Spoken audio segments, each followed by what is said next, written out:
Oui, voilà, merci beaucoup pour l'invitation. Je suis ravie de pouvoir participer à ce cycle de conférences dans mon pays natal. Donc je reviens souvent en Belgique et j'essaie de garder vraiment un pied dans la société civile, dans l'engagement, dans l'écriture. Donc l'une des raisons pour lesquelles j'écris en français, c'est que ça me permet, via la Belgique, via la France aussi, d'essayer d'avoir une petite contribution sur le débat d'idées, sur les thèmes qui me tiennent à cœur et qui sont en effet, pour certains d'entre eux, des thèmes très brûlants.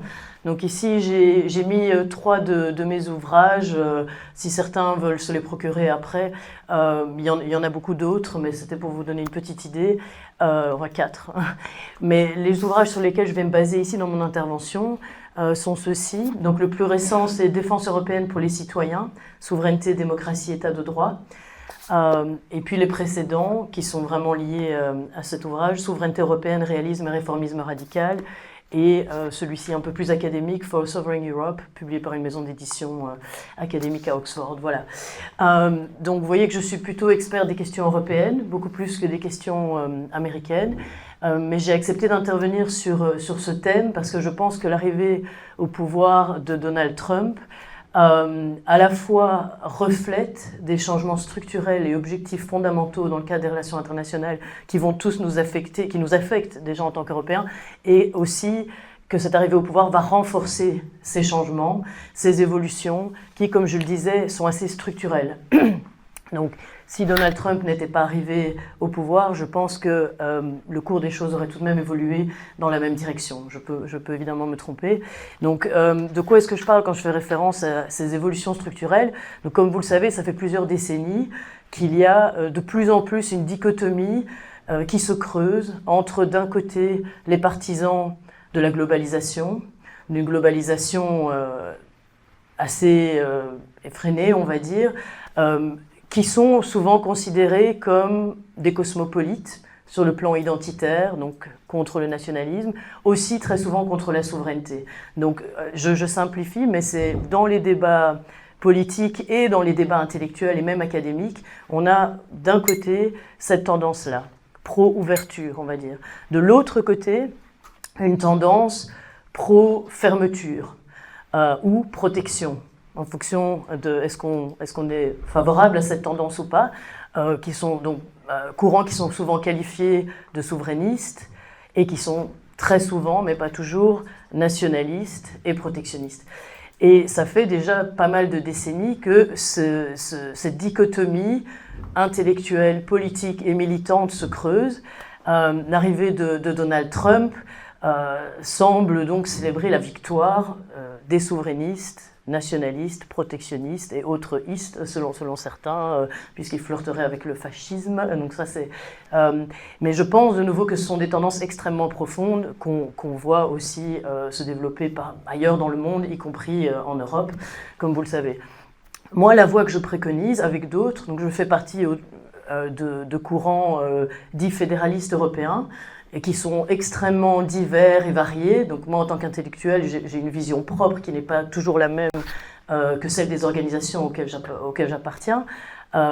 Mais pour vous situer un petit peu, donc dans ces courants-là, on préconise une voie médiane, en fait, puisque l'idée, c'est de renforcer l'intégration régionale, en tout cas au niveau européen, puisque nous sommes tous ici des Européens, donc nous devons nous concentrer sur le lieu où nous vivons, mais dans une optique qui ne serait pas nationaliste, peut-être pas forcément protectionniste, en tout cas pas dans le sens traditionnel du terme. En tant qu'intellectuel, j'ai une vision assez, on va dire, un peu plus poussée que celle qui est développée par la plupart des organisations fédéralistes, puisque moi je préconise véritablement le développement d'une souveraineté européenne, sans vouloir pour autant être qualifié de souverainiste. Et donc je pense, bon, c'est quelque chose, le terme de souveraineté européenne a été utilisé par beaucoup de dirigeants européens ces dernières années, par certains dirigeants de la Commission, parfois dans le cadre du Parlement européen également. Il y a le concept d'autonomie stratégique qui a été utilisé. La question évidemment est de savoir ce qu'on met, comment est-ce qu'on définit ce concept de souveraineté européenne. Dès qu'on touche au terme de souveraineté, il y a beaucoup de débats, beaucoup de divergences qui apparaissent, etc. Donc, la vision que moi je pense être l'une des voies possibles, et peut-être la voie la plus souhaitable pour l'Union européenne, surtout dans le cadre des évolutions actuelles, avec quelqu'un comme Donald Trump qui va maintenant quand même très fort reconfigurer le cadre des relations internationales, est une vision donc fédéraliste, mais qui considère que la souveraineté doit être vraiment le cœur de ce fédéralisme européen. Alors, donc ici, ce que je vais faire, c'est que je vais vous expliquer un petit peu ce que j'entends donc par souveraineté européenne, et en quoi cette approche se distingue des souverainismes classiques, donc du souverainisme nationaliste classique, etc. Ce que ça veut dire en termes institutionnels, en termes de politique. Et puis après, je vais revenir plus précisément sur la question de la sécurité, puisqu'évidemment, dans un cadre, dans un contexte de guerre, puisque maintenant on a une guerre à nos portes depuis déjà 2 ans, donc entre l'Ukraine et la Russie, donc une guerre dans laquelle nos pays ont été directement impliqués, avec une vision très différente qui est préconisée maintenant par les États-Unis, et donc revenir sur cette question de la sécurité et avoir de nouveau une approche peut-être un peu plus originale que ce qui est dit en général dans les cercles fédéralistes ou dans les cercles pro-européens en général. Voilà. Donc,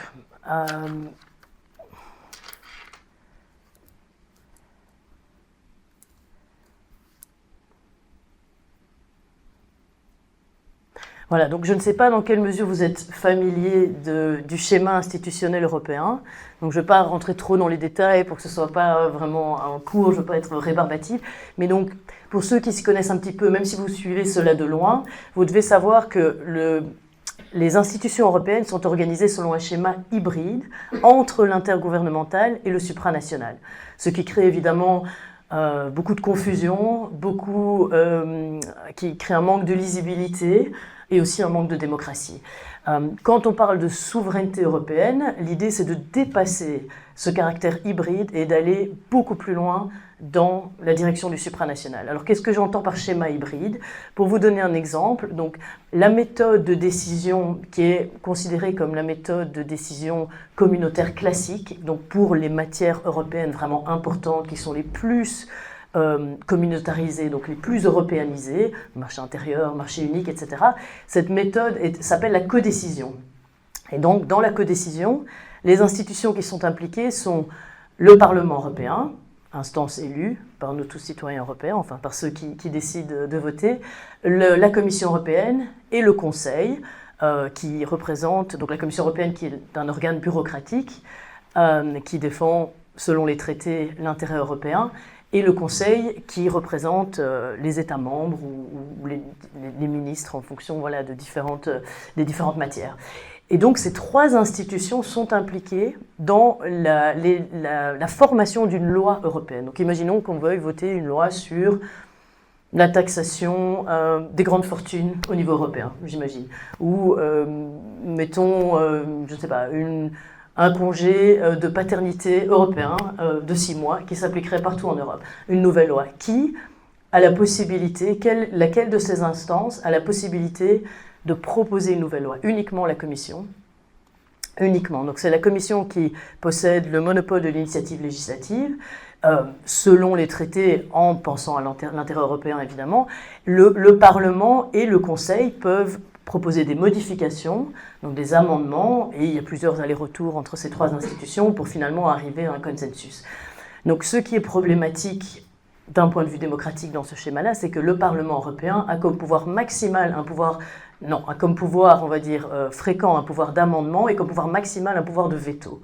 C'est évidemment un problème quand on considère que les élus de la population devraient pouvoir au moins émettre des propositions législatives. Donc ça, c'est un gros problème, mais c'est aussi un problème du point de vue de la lisibilité, puisque le Parlement européen et la Commission sont des institutions supranationales, alors que le Conseil est une institution typiquement intergouvernementale. Donc ça, c'est juste un exemple du travail quotidien qui se fait au niveau européen. C'est la même chose au niveau des politiques. Certaines politiques, par exemple la politique de sécurité et de défense, j'y reviendrai dans un moment, sont des politiques avant tout intergouvernementales, en tout cas pour l'instant, donc plutôt des coordinations des défenses nationales avec un tout petit élément qui est supranational. Et c'est le cas, dans la plupart des domaines, il y a une sorte de mix comme ça entre la coordination entre les différents gouvernements et vraiment une sorte de chapeau supranational, donc vraiment proprement européen.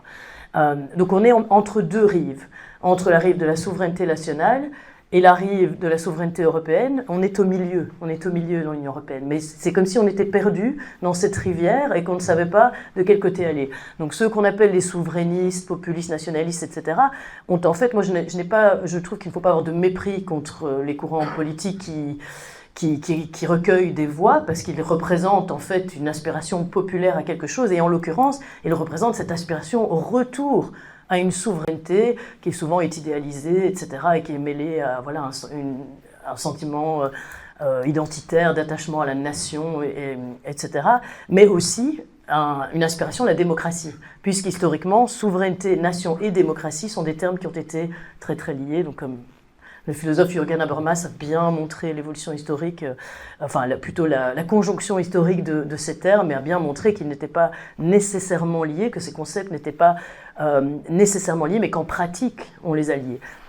Et de l'autre côté, donc, ceux qui voudraient faire ce saut vers la souveraineté plutôt supranationale européenne sont très minoritaires, très peu audibles, on les entend peu, ce sont des intellectuels, des petits courants, mais très peu organisés, et donc forcément, ceux qui ont tendance à gagner, c'est plutôt ceux qui ont les arguments assez simples, et aussi la possibilité de s'exprimer dans le cadre national, parce que bien entendu, les démocraties nationales continuent à être prévalentes, alors que finalement la souveraineté nationale en pratique a très peu de pertinence.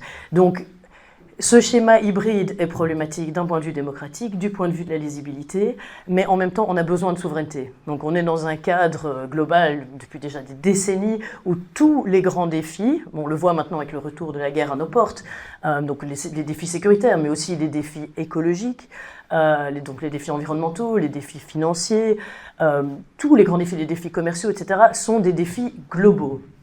Et donc vouloir faire face à ces défis en tant que petit État-nation, enfin surtout pour les nations européennes qui sont minuscules à l'échelle mondiale, n'a aucun sens. C'est vraiment totalement irrationnel. Et donc c'est du mensonge, c'est de la démagogie et du mensonge de la part des politiques qui vendent ce genre de projet à leur population, qu'ils prétendent qu'ils peuvent. Bon, moi je vis dans un pays où le Brexit a été réalisé, et c'est exactement l'argument qui a été avancé par les souverainistes au moment du Brexit, de dire nous allons récupérer notre souveraineté, et nous allons être plus grands, plus forts, en tant que petite île britannique dans le monde. Maintenant, beaucoup se rendent compte que c'est extrêmement difficile, que les accords bilatéraux se multiplient, et il y a une grande partie de la société civile et même du monde politique qui, à un moment donné, pense qu'il y aura un retour dans l'Union européenne, enfin si elle ne s'est pas totalement effritée d'ici là, mais que c'est absolument nécessaire de s'intégrer davantage plutôt que de se désintégrer. Enfin, personnellement, je pense qu'il y aura sans doute une phase de désintégration de plus en plus grande avant qu'il y ait réintégration. Enfin, en tant qu'intellectuel, c'est ce que je pense, mais je pense qu'il faut voir au-delà et penser déjà à l'intégration. Et donc, pour pouvoir agir par rapport à ces défis fondamentaux, on a besoin de souveraineté. Et même pour pouvoir agir par rapport aux défis quotidiens. Donc, pour pouvoir garantir les droits fondamentaux, les droits citoyens, que ce soit des droits sociaux, économiques, politiques, civils et même culturels, sans souveraineté, rien ne fonctionne. Et donc, de nouveau, là, on a beaucoup de démagogie parce que, comme les démocraties continuent à fonctionner essentiellement, enfin, à donner l'impression qu'elles fonctionnent essentiellement au niveau national, ce que les hommes et les femmes politiques nous proposent, ce sont des solutions soi-disant nationales, mais qui, sans avoir les outils et les instruments pour mettre en place des politiques qui réellement vont solutionner les problèmes. Donc, que ce soit sur la question macroéconomique. Alors là, on ne parle pas évidemment que de la globalisation, mais on parle aussi des contraintes européennes, puisqu'on est donc dans un cadre européen qui est quand même très contraignant, qui a bridé les souverainetés nationales. Donc là, je suis en empathie avec les arguments dits souverainistes nationalistes. Il y a du vrai dans les analyses, puisque le cadre européen empêche maintenant certaines politiques, soit de façon directe, soit de façon indirecte. De façon directe, c'est les règles budgétaires et macroéconomiques en général. De façon indirecte, c'est plutôt la mise en concurrence de systèmes qui sont très différents, mais sans de nouveau créer une souveraineté supranationale qui pourrait compenser cette perte de souveraineté nationale. Voilà, donc c'est ça le projet fédéraliste autour de la notion de souveraineté européenne, c'est de dire, puisque les souverainetés nationales maintenant ont un petit peu perdu de leur leur existence, de leur efficacité réelle, nous avons besoin d'une souveraineté au niveau européen. Alors ça doit commencer bien entendu par les grands domaines, les domaines régaliens, enfin qu'on appelle régaliens au niveau historique, donc la sécurité, la macroéconomie, la gestion des frontières. Et dans tous ces domaines, pour l'instant, ce qu'on a au niveau européen, c'est de nouveau une coordination des politiques nationales, avec parfois un petit saupoudrage de politiques européennes. Et dans ces trois grands domaines, enfin, au niveau macroéconomique, c'est un peu plus que ça. Et là, il y a une vraie politique européenne. Mais en termes de sécurité et de gestion des frontières, c'est vraiment le cas. Et alors, donc, une fois qu'on a pensé ce projet de souveraineté européenne, bien entendu, la question qui vient à l'esprit, c'est mais est-ce que ça ne va pas être encore plus loin du citoyen? Est-ce que les décisions ne vont pas nous échapper encore plus si on donne encore plus de pouvoir? C'est pour ça que les européistes ou les pro-européens ont tellement de mal à convaincre de leur argument. C'est parce que l'Union européenne actuelle donne cette impression, et a raison, d'être très peu démocratique et très loin du citoyen. Et donc quand on dit on va approfondir davantage, on va donner encore plus de pouvoir, les gens se regardent et disent mais vous voulez encore plus nous défaire de notre pouvoir citoyen et de notre démocratie. Donc ce qu'il faut faire, c'est fondamental, c'est créer une véritable démocratie européenne. Donc une souveraineté européenne, capacité d'agir sur le réel, qui soit démocratique et soumise à l'état de droit. Ce n'est pas ce qu'on a aujourd'hui. Aujourd'hui, on a une division des souverainetés. C'est justifié par les textes européens, c'est justifié depuis toujours. Les Monnet, Schuman et compagnie, à l'époque, quand les communautés européennes ont été créées, ce n'était absolument pas un problème de ne pas vouloir constituer une véritable souveraineté européenne, parce que les politiques qui étaient communautarisées étaient tellement peu importantes, enfin, certaines étaient importantes, mais elles ne touchaient pas à l'ensemble de la vie des citoyens comme aujourd'hui. Alors qu'aujourd'hui, quasiment toute la vie des citoyens est en partie est déterminée soit directement, soit indirectement par des lois européennes. Et donc cela n'a plus de sens de ne pas aller plus loin dans la souveraineté et dans la démocratisation de cette souveraineté au niveau européen. Donc souveraineté, démocratie et état de droit au niveau européen. Est-ce qu'il y a des questions? Parce que si je ne rentre pas assez dans les détails, si vous voulez des précisions, n'hésitez pas à lever la main. Oui, je suis plutôt pour un débat. Oui. Je suis aussi fédéraliste, comme vous. Je suis un peu plus conservateur que les fédéralistes lambda, plutôt des gens plutôt progressistes. Et moi, ma question, ce serait quel est le rôle. Alors, je suis d'accord avec vous, avec cette méfiance des citoyens européens par rapport au pouvoir de l'Union européenne dans diverses institutions. Et j'aurais voulu avoir votre opinion sur moi ce que j'appellerais le gouvernement des juges de l'Union européenne, de la CJEU et la CEDH. Voilà. Est-ce qu'on a un véritable pouvoir judiciaire européen? On a en ce moment ce débat en France avec le Conseil constitutionnel qui orienterait les décisions de justice et même in fine les lois. Est-ce qu'on n'a pas la même chose qui se trame un petit peu au sein de l'Union européenne et en Europe? Oui, c'est vraiment une très très bonne question, et c'est quelque chose que peu de citoyens, même informés, connaissent. C'est vrai que la Cour de justice des communautés européennes a beaucoup de pouvoir, et elle n'a pas seulement un pouvoir judiciaire, elle a aussi un pouvoir législatif, puisqu'elle, par sa jurisprudence, elle crée en fait des principes législatifs, notamment le principe de l'effet direct, de suprématie du droit européen. Certains juges, certains avocats, certains experts du droit nient la pertinence de ces principes, mais quand même, il y a une grande majorité des praticiens qui ont tendance à être d'accord avec cela, et ces principes ont été repris dans les traités par la suite, mais au départ viennent de la jurisprudence. Donc, ce que beaucoup d'experts disent, c'est que ce n'est pas antidémocratique à partir du moment où, pour qu'il soit dans les traités, il faut que tous les États soient d'accord. Moi, j'ai un peu du mal avec cet argument parce que c'est l'argument intergouvernemental typique.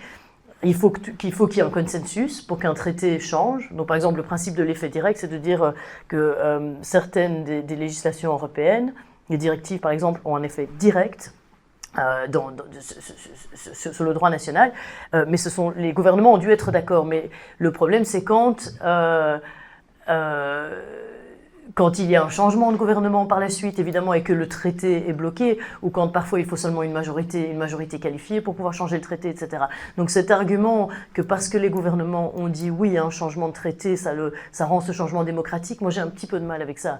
Je pense qu'il faut, enfin j'ai beaucoup de mal avec ça, il faut en fait une émanation, il faut une création directement démocratique de la loi, et il faut un contrôle démocratique aussi a posteriori de la loi. Donc moi j'ai plutôt une vision de la démocratie représentative qui est assez exigeante, qui doit être transposée au niveau européen. Donc l'image c'est vraiment un Parlement européen qui serait l'instance génératrice du droit, essentiellement de la loi, et un gouvernement dont la majorité reflèterait évidemment celle au Parlement et qui serait contrôlée par ce Parlement, avec une cour qui serait plutôt une cour constitutionnelle, qui est aussi le rôle que joue la Cour de justice des communautés européennes, sauf qu'il n'y a pas de vraie constitution européenne.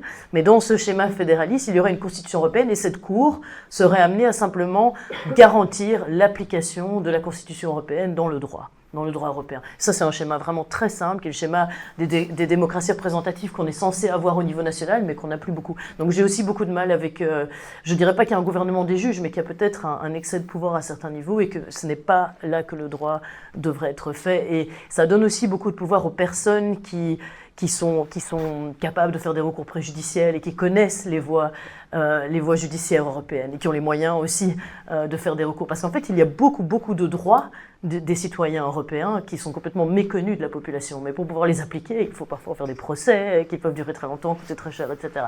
Donc ça, en effet, c'est un problème. C'est pas comme ça qu'on doit appliquer le droit, ou créer le droit au quotidien et l'appliquer.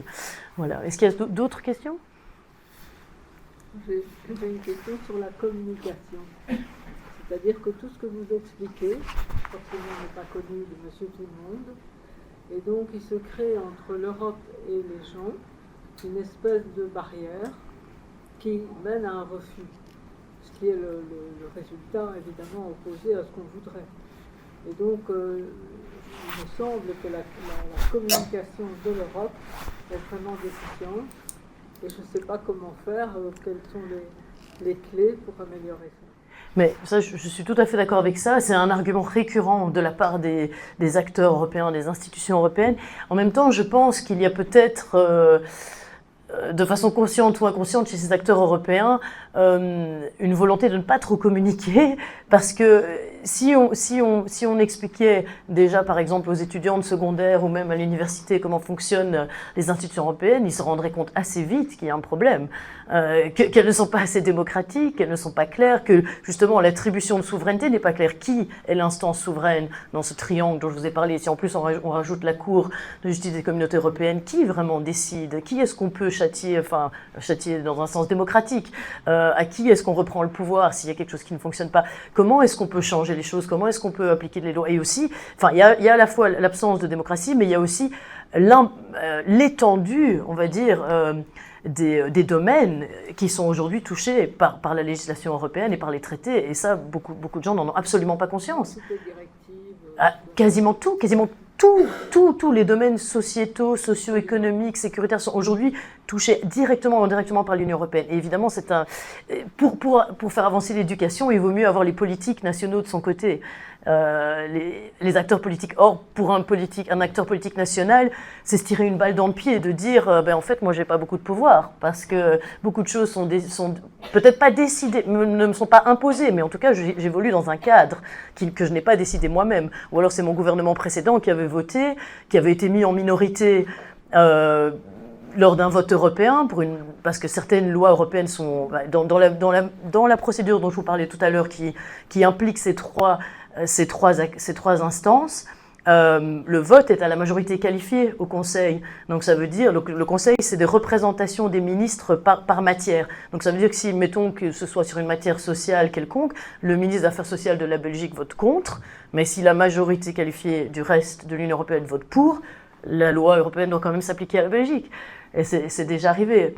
Et dans l'autre sens aussi, qu'ils aient voté pour et que ça ne soit pas appliqué, etc. Et donc ça, si certains acteurs politiques nationaux le reconnaissent, mais c'est un peu décider de perdre son boulot de faire ça, parce que qui va voter pour quelqu'un qui dit en fait j'ai très peu de pouvoir Et je me rappelle donc il y a une dizaine d'années, on a créé un mouvement qui s'appelait Stand Up for Europe avec d'autres personnes et on a fait une campagne européenne et j'ai participé à cette campagne pour lancer le mouvement et l'une des choses qui m'a le plus vraiment choquée, c'était de voir ce que disaient les hommes et les femmes politiques en dehors de la sphère médiatique ou publique, par exemple quand on était dans un petit cercle avant une émission de radio, et puis une fois qu'ils étaient à l'antenne ou à la télévision, ça pouvait être radicalement contraire. Après, ils n'avaient pas l'air de s'assurer qu'on n'ait pas de micro, mais bon, on était un tout petit mouvement jusqu'ils voulaient grandir. Mais je trouvais c'était incroyable, cette capacité à dire une chose et puis à dire le contraire. Après, je ne dis pas que tous les acteurs politiques sont comme ça. Mais je pense qu'on ne peut pas évoluer dans les sphères politiques nationales si on ne fait pas ça de nos jours. Il y a la globalisation, mais il y a surtout le cadre européen qui est très, très, très contraignant, quoi. Et donc la communication, admettre cela, et au niveau national et au niveau européen, le Parlement essaie de le faire, parce que le Parlement a un intérêt à le faire. Parce que je crois que beaucoup de parlementaires européens, ça ne les dérange pas de dire on n'a pas assez de pouvoir, on veut plus de pouvoir. Le problème, c'est que là, en l'occurrence, pour les instances européennes, il y a assez peu de médias. Il y a quelques médias européens, Euronews, Euractiv, etc. Mais ils sont peu connus, très théoriques en plus, pas faciles d'accès. Et puis de nouveau, le grand Habermas, il parle toujours de la sphère publique européenne, qui est la sphère publique en fait, en général. Donc pour avoir une sphère publique, on a besoin de médias, mais on a besoin aussi d'organisations politiques qui fonctionnent à l'échelle du territoire concerné. Dans le cas européen, les partis politiques européens sont des additions de partis nationaux. C'est aussi pour ça qu'en théorie, je crois beaucoup au fédéralisme, parce que, bon, au moins en théorie, l'aspiration est d'être pan-européenne. Ce n'est pas toujours le cas. Ce sont souvent aussi des additions d'organisations nationales, en partie à cause de la langue, des barrières culturelles, des barrières de tout type. Mais donc on n'a pas ces organisations pan-européennes qui peuvent communiquer facilement, qui peuvent mobiliser facilement. Les organisations syndicales, elles existent, mais voilà, elles sont peu la société civile, pareil. Donc il manque vraiment une sphère publique pour développer, et je pense vraiment que si un Parlement européen avait un véritable pouvoir de Parlement, donc pouvait lancer un débat sur, ok, qu'est-ce qu'on pourrait faire comme grande loi européenne dans la prochaine législature, paf, paf, paf, paf, donc avant les élections et puis pendant les élections, et bien ça suffirait à créer un intérêt des médias, etc. Donc ça se ferait tout seul, la sphère publique se construirait. La question c'est comment on met en place, c'est toujours ça, oui. Je vous trouve assez vache concernant le setup européen, parce que ça vaut ce que ça vaut, mais si on prend, alors le début de l'Europe exact, peu importe, mais si on prend après la Deuxième Guerre mondiale, 1945, avec la CK, la CE, etc., qui est devenue après l'Europe, si on prend ce point-là et qu'on prend les 100 années qui ont précédé, c'est que des guerres. Wow. Il y a eu la deuxième, il y a eu la première, il y a eu les napoléoniennes. Alors, on a hyper modernisé tout ça avec la Deuxième Guerre mondiale. La première, c'était encore un peu de l'artisanat. Avant, c'était à la baïonnette dans les champs, etc. En Europe, c'est que des guerres. On ne prend que 100 ans pour pas aller plus loin. Depuis, il n'y en a plus une seule en Europe. Donc, on a vécu un traumatisme en Europe avec ces guerres. Et le problème numéro un, c'était d'éviter ces guerres. Donc, d'où cette organisation principalement économique. Alors, on se moque de l'Europe avec des parlementaires qui vont discuter de l'angle des courbures, des bananes et ce genre de bêtises-là. Mais au moins, on n'a plus la guerre. Et on s'est appuyé sur le grand frère européen qui était venu nous aider après, etc.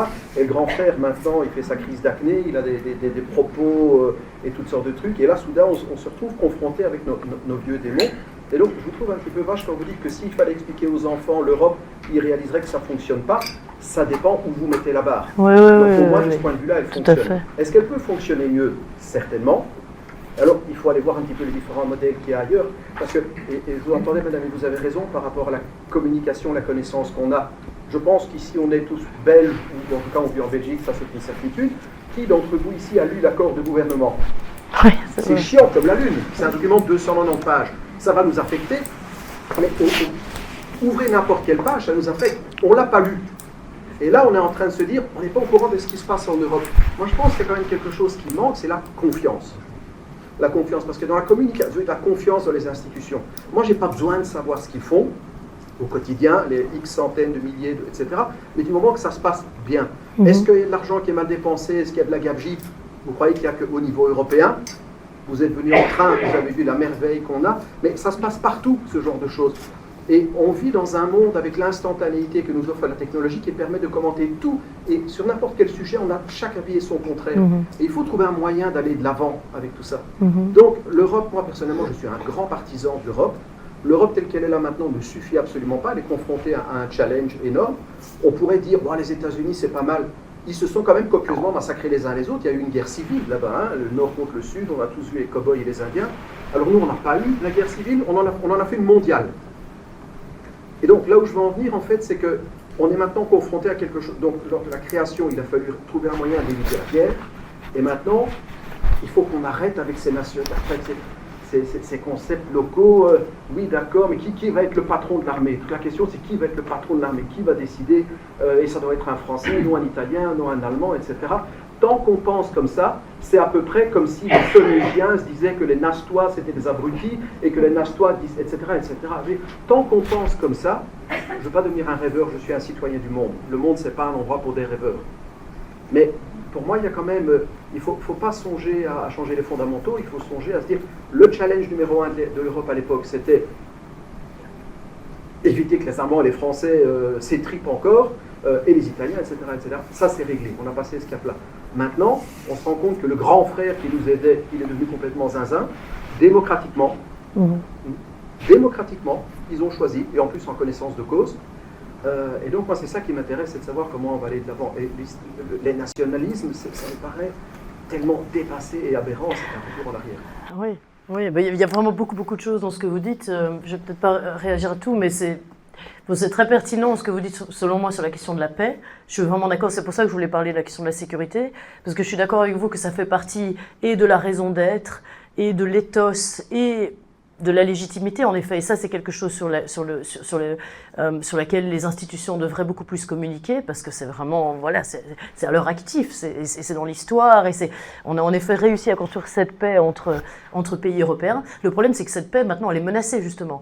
Donc, je pense que c'est un gros défi, un gros challenge pour l'Union européenne, parce que je ne pense pas, voilà, pour moi, la guerre russo-ukrainienne remet vraiment en question l'idéal pacifiste. Ok, l'Ukraine n'est pas membre de l'Union européenne, mais elle est aux portes de l'Union européenne. Elle est un pays limitrophe de plusieurs pays vraiment européens.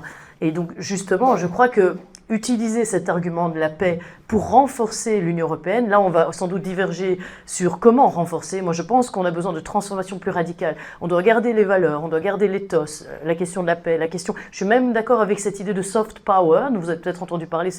Au départ, ça vient des milieux académiques, Joseph Nye, mais après, ça a été beaucoup utilisé. Ça fait des décennies qu'on dit que l'Union européenne devrait avoir un soft power, un pouvoir doux, un pouvoir soft par rapport aux grandes puissances comme les États-Unis, même comme la Russie, qui sont plutôt des hard power. Mais même Joseph Nye ajoutait que pour qu'un soft power, qui est donc le pouvoir de la persuasion, de la négociation, le pouvoir commercial, le pouvoir de la diplomatie plutôt que l'impérialisme et les conquêtes, etc., mais pour qu'un tel pouvoir fonctionne, il faut derrière un hard power. C'est-à-dire, c'est pour ça que moi je pense qu'on a besoin d'une vraie défense, parce que sinon on est juste pris comme des petits gentillets qui vous n'existez même pas, comme un Riyad.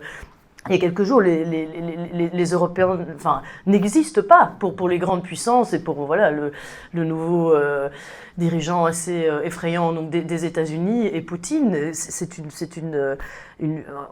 On a l'impression que pour eux, l'Union européenne va devenir bientôt un détail de l'histoire. Et ça, évidemment, c'est un gros problème, pas seulement pour nous en tant qu'Européens, mais même pour le reste du monde. Parce que moi, je crois vraiment à la multipolarité. On a besoin de plusieurs puissances. Mais je crois que garder cet ethos, cette histoire différente, justement pour continuer à faire une politique internationale qui soit différente. Mais je ne suis pas une idéaliste. Donc moi, je suis vraiment une réaliste. Je ne crois pas que uniquement parce que l'Union européenne a des fondements, donc des valeurs progressistes, on va dire, de type universaliste, et que la paix faisait partie des fondements, etc., je ne pense pas que c'est une nécessité. Donc si on arrivait à construire une défense européenne, il n'y a pas de nécessité à ce que cette défense européenne ne soit pas utilisée à mauvais escient. Donc il faut vraiment penser les garde-fous, et ça je voudrais développer dans un moment, qui permettrait justement de ne pas évoluer dans une optique impérialiste, etc. Mais je crois aussi que, de manière générale, pour que l'Union européenne subsiste, et pour que ce ne soit pas ces courants souverainistes et qui sont souvent nationalistes qui gagnent, donc souverainistes nationaux, je veux dire, qui gagnent, il faut qu'elles se réinventent, mais radicalement, qu'elles se transforment. Et pour moi, la question de la démocratie est fondamentale, mais pas suffisante. On ne mobilise pas sur la démocratie, on ne mobilise pas les citoyens en disant vous allez avoir un parlement qui aura plus de pouvoir. Ça ne suffit pas. La plupart des gens vaquent à leurs occupations. La plupart des gens sont mobilisés justement, et là c'est de nouveau une approche réaliste, cette fois de la société et même de l'humain. La plupart des gens sont mobilisés par leur intérêt personnel. Donc je pense qu'il faut vraiment faire appel à la question des droits individuels, des droits humains, et de dire que sans une Europe renouvelée, souveraine, mais aussi démocratique et soumise à l'état de droit, les droits pour lesquels on s'est battu pendant si longtemps, et la paix est une précondition de l'application de ces droits vont disparaître, parce qu'on a besoin d'institutions fortes, capables d'appliquer les politiques qui nous permettent d'avoir des droits réels. Et je parle de droits vraiment très fondamentaux aussi, pas uniquement des droits compliqués. Et donc je pense que comme ça on peut mobiliser, et même in fine aller au-delà de la question des droits, parce que pourquoi est-ce qu'on a besoin que nos droits humains soient appliqués? Pour pouvoir être libre. Je crois que ce qui intéresse le citoyen individuel, c'est la liberté. Beaucoup plus que la démocratie, beaucoup plus que l'égalité, beaucoup plus que les grands idéaux. C'est finalement la liberté de développer sa propre conception du bien, comme disent les philosophes, sa propre conception de la vie. Mais pour ça, il faut un cadre particulier. La paix est une précondition et certains droits particuliers doivent s'appliquer. Voilà. Et pour ça, on a besoin d'une souveraineté. Donc, sur ce, j'aimerais peut-être embrayer, sauf s'il y a une autre question sur la question de la sécurité. Est-ce qu'il y a une autre question sur... Non ? Ok. Je pense qu'après, on va... De toute façon, on continuera à débattre. Hein, oui. On continuera les échanges. Je regarde, je fais quand même attention à l'heure. Bon, ça va. Oui, donc la première partie de mon intervention, j'ai beaucoup axé sur cette question de la souveraineté, donc quel type d'Europe fédérale je préconise dans mes ouvrages. Je ne suis pas seule, mais c'est quand même une approche assez idiosyncratique que je développe dans ces livres. Et comme je le disais, une illustration de cette vision de la souveraineté peut être faite à travers ce projet de défense européenne pour les citoyens. Donc ça, c'est... Enfin, je viens de publier un autre livre, mais c'est plutôt c'est une toute autre question. Mais sur l'Europe, c'est mon ouvrage le plus récent. Et donc, comme je le disais, la plupart des politiques européennes ont ce caractère hybride, donc à la fois intergouvernemental et supranational. Dans le cas de la politique de sécurité et de défense commune, la PSDC, le caractère intergouvernemental est vraiment très frappant. Donc on a vraiment avant tout une coordination des forces nationales. Donc il y a quand même des missions, des missions proprement européennes qui sont effectuées à l'étranger. Il y a eu un approfondissement du caractère européen de la PSDC depuis la guerre en Ukraine, mais la dimension intergouvernementale reste très, très importante au niveau du budget, au niveau des armées. Donc pour être simple, on a 27 armées, on n'a pas une armée européenne. Donc si on prend la sécurité dans un sens large, on a des politiques de renseignement, c'est renseignement français? Oui, intelligence, donc des politiques de renseignement qui sont séparées également, on a des polices différentes, etc. Mais on a voilà, une structure de commandement un petit peu coordonnée, mais qui reste de nouveau une coordination des structures nationales. Et ça, c'est un gros problème pour plein de raisons. Donc c'est un problème en termes de démocratie, de nouveau. C'est un problème en termes d'efficacité. Ça crée beaucoup plus de lenteur. De nouveau, il y a beaucoup de progrès. Le fonds européen qui a été créé suite à la guerre en Ukraine, il y a beaucoup de progrès qui ont été réalisés, mais sans changement de la structure. Toujours, on garde la même structure et on approfondit. Et on rajoute et on crée un budget supplémentaire, etc. Donc, problème démocratique, problème d'efficacité et problème de coût. Donc il y a ces fameux rapports qui sont issus du Centre de recherche du Parlement européen, qui sont des rapports sur ce qu'on appelle le coût de la non-Europe. C'est vraiment des rapports très très intéressants qui évaluent ce que nous coûte le fait de ne pas s'intégrer dans tel ou tel domaine. Et j'ai les chiffres dans mon ouvrage, mais je pense qu'il y a une version encore plus récente. Et le coût de la non-Europe en matière de sécurité, c'est des milliards et des milliards et des milliards d'euros par an. Donc, pour prendre la question de l'armée, si on avait une seule armée européenne, plutôt que 27 armées séparées, eh bien, on économiserait ces milliards et ces milliards. C'était 26 milliards il y a quelques années, mais c'est beaucoup, beaucoup plus maintenant. Donc ça, c'est un argument qui peut parler à des secteurs de la population plus larges. Je pense que le fédéralisme est plus large que... ce n'est pas un débat gauche-droite, je crois, d'être fédéraliste. Quand vous disiez, beaucoup de courants fédéralistes sont... Par exemple, le mouvement Stand Up for Europe qu'on avait créé, il y avait des gens... Moi, je me cache pas, je suis à gauche, sans être partisane, mais je suis quelqu'un de gauche. Il y avait des gens très à droite, il y avait des gens moins à droite, il y avait des gens plutôt libéraux. Et on était d'accord sur le fait qu'on voulait débattre de nos divergences au niveau européen. Donc c'était vraiment intéressant et c'est le cas de certaines organisations fédéralistes, c'était toutes des personnes, et c'est encore le cas maintenant de ce mouvement qui existe toujours. L'idée c'est la démocratie qui est centrale, quoi. Et donc cet argument du coup de la non-Europe souvent est repris par des milieux plus proches du milieu entrepreneurial, des entreprises, mais je ne vois pas pourquoi, parce que je crois que c'est un argument qui peut parler à tout le monde, voilà, et que c'est intéressant de faire des économies dans tous les domaines. Donc il y a ces arguments-là. Alors qu'est-ce que ça veut dire? Évidemment, donc d'avoir une seule armée européenne, une seule police, un seul système de renseignement. Je ne vais pas rentrer dans les détails techniques, ça je développe un peu plus ici, même si moi je ne suis pas une technicienne sur les questions sécuritaires. Ce qui m'intéresse, c'est la question de la souveraineté derrière. Mais ce que ça veut dire, c'est qu'on pourrait garantir la sécurité des citoyens européens par donc une politique unique qui serait dépendante d'un gouvernement européen souverain. Alors, dans mon ouvrage, j'ai tout un chapitre qui revient sur un auteur très controversé, que vous connaissez sans doute, Carl Schmitt. Je me suis intéressée à Carl Schmitt quand j'ai écrit sur cet ouvrage de la sécurité, parce que comme j'avais beaucoup écrit sur la souveraineté européenne dans d'autres articles et dans ces livres-là, je suis forcément tombée sur des personnes qui citaient Carl Schmitt, etc.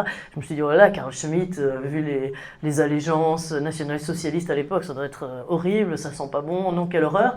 Et en fait, quand j'ai lu ces livres, notamment Théologie politique, j'ai trouvé ça tellement limpide, à la fois de clarté dans les dangers de la souveraineté et de ses liens avec la sécurité, mais aussi j'ai trouvé ça extrêmement éclairant sur le fait que ça montre ces liens intrinsèques, les liens intrinsèques qui existent entre souveraineté d'un côté et défense, sécurité. Donc il y a cette fameuse phrase de Carl Schmitt qui est « Est souverain celui qui décide dans et de l'exception ».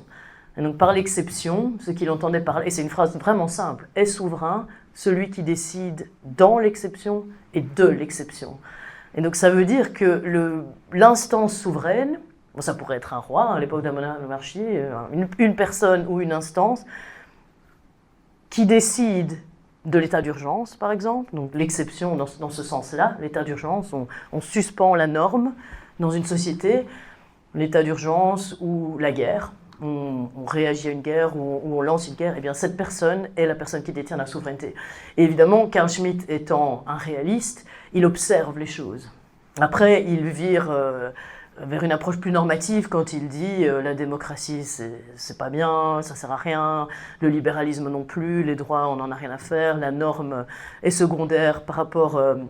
le droit est secondaire par rapport au pouvoir, etc. Et bon, ces évolutions montrent, il y a une grande cohérence entre ces idées et ces affiliations politiques à l'époque. Et donc ça montre vraiment les dangers aussi d'une souveraineté qui ne serait pas bridée par la démocratie et par l'état de droit, mais ça montre aussi comment on voit que la souveraineté existe. Donc si on applique cette définition, on peut voir que la souveraineté existe encore de nos jours, encore au niveau national, puisque ça continue à être les États qui peuvent décider de l'exception et dans l'exception. Ce sont encore les États qui décident de se lancer dans une guerre, d'envoyer des armes, etc.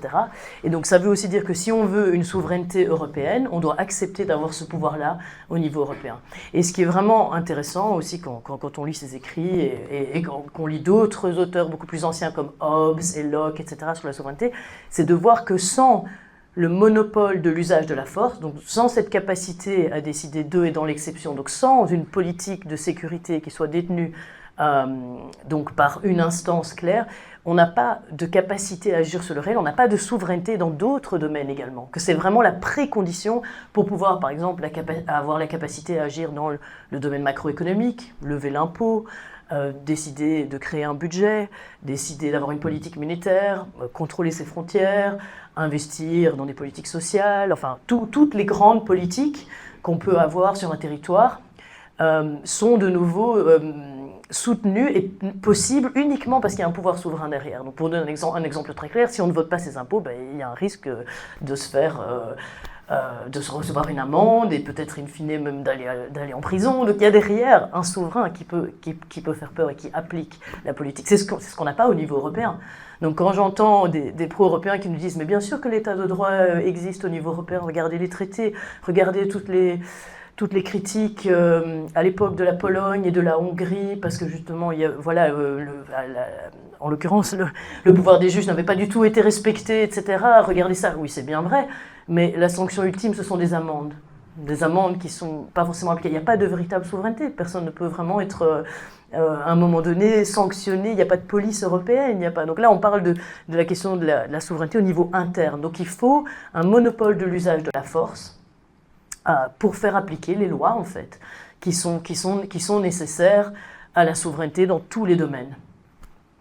Et donc, c'est ce dont on a besoin au niveau européen. Mais bon, quand on revient sur Schmitt, on se rend compte aussi du danger énorme de la souveraineté. Et c'est notamment pour ça qu'après la guerre, après la Deuxième Guerre mondiale, les pères fondateurs, malheureusement c'est beaucoup d'hommes, donc on dit les pères fondateurs, c'est dommage qu'il n'y ait pas eu des femmes aussi, les pères fondateurs de l'Europe avaient tellement peur justement de cette notion de souveraineté, puisqu'il y avait eu le fascisme, le nazisme, etc. Donc, quasiment tous les pro-européens, dans les milieux politiques, dans les milieux académiques, dans les milieux militants, dans les milieux fédéralistes, étaient anti-souveraineté. L'idée, c'était de brider la souveraineté à tout prix et pas de créer une souveraineté européenne qui ressemble à la souveraineté nationale, etc.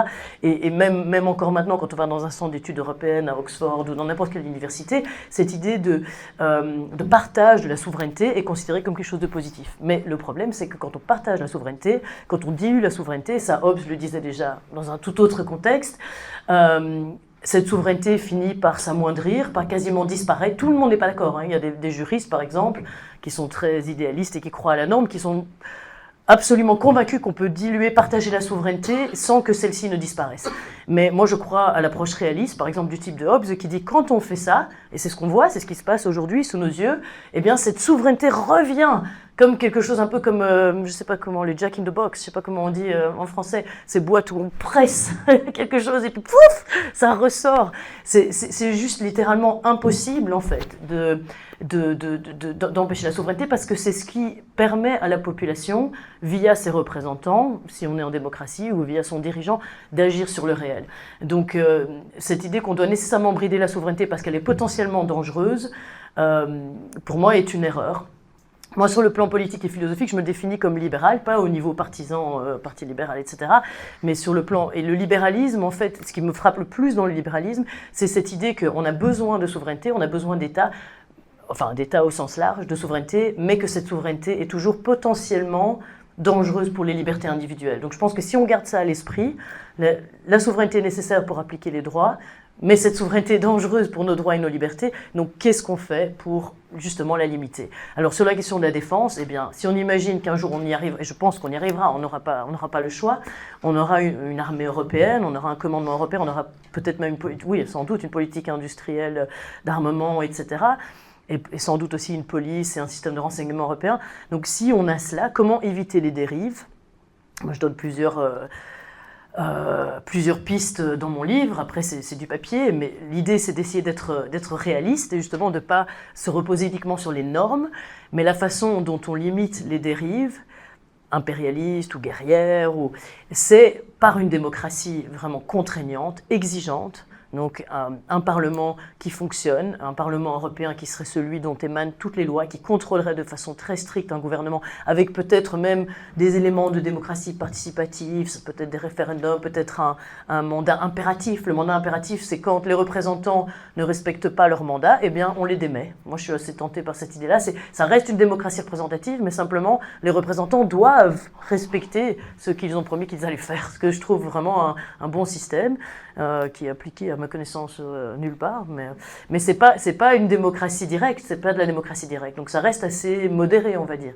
Et donc par une démocratie représentative exigeante, c'est une façon de s'assurer que les politiques en général, une politique de sécurité européenne respecterait et ferait avancer les droits des citoyens plutôt que l'inverse, et aussi bien sûr par l'application de l'état de droit, puisqu'on sait que la démocratie peut aussi comporter des dérives, comme vous le disiez, le nouveau président des États-Unis a été élu, bon après la démocratie américaine, dans quelle mesure est-ce encore une démocratie vivante?